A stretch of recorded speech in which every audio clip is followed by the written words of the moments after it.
রক্তদান শিবির উপলক্ষে ধন্যবাদ। নমস্কার।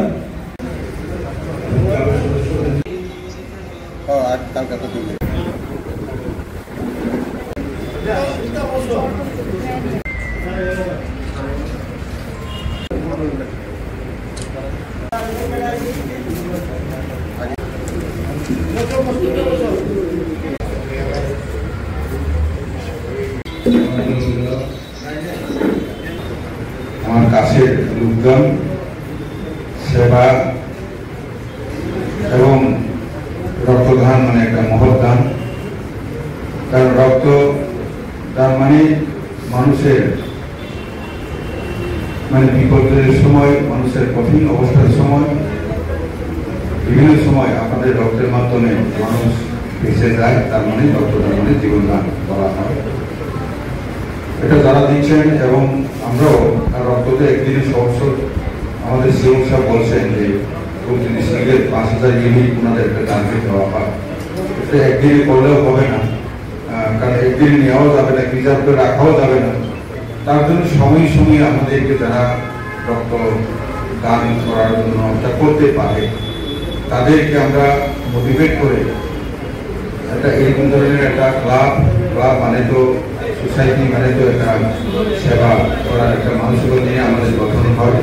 এবং ক্লাবের যারা সদস্যরা আছেন তাদেরকে আমি আহ্বান রাখবো, আপনারা মাঝে মধ্যে মাসে একবার না হলেও কমসে কম 2 মাসে একবার আপনারা এইভাবে অনুষ্ঠান যদি করা হয়, যে শিবির যদি করা হয়, এটা সবচেয়ে ভালো হবে। কারণ রক্ত তো আমাদের কৃত্রিমভাবে আমরা তৈরি করতে পারি না। কোনো মানুষের রক্ত থেকে, দেহ থেকে নিয়ে এটা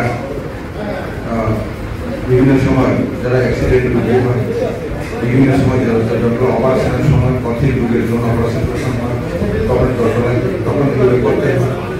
তেমনি অনেক সময় দেখা গেছে গ্রুপ মিলছে না, এরকম ধরনের দেখা যায়।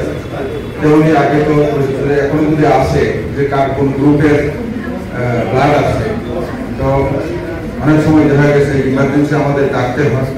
তো তার জন্যই রেকর্ড যাহাতে রাখা হচ্ছে। এবং সেবা ধর্মই হচ্ছে আমাদের সবচেয়ে মহৎ ধর্ম। এবং আগামী দিনে আমরা অবশ্যই এটাকে চালু রাখবো। তেমনি পাশাপাশি পঞ্চায়েতের তরফ থেকেও আমাদের একটা লিস্ট করে থাকা দরকার যে কোন গ্রুপের কারা আছে।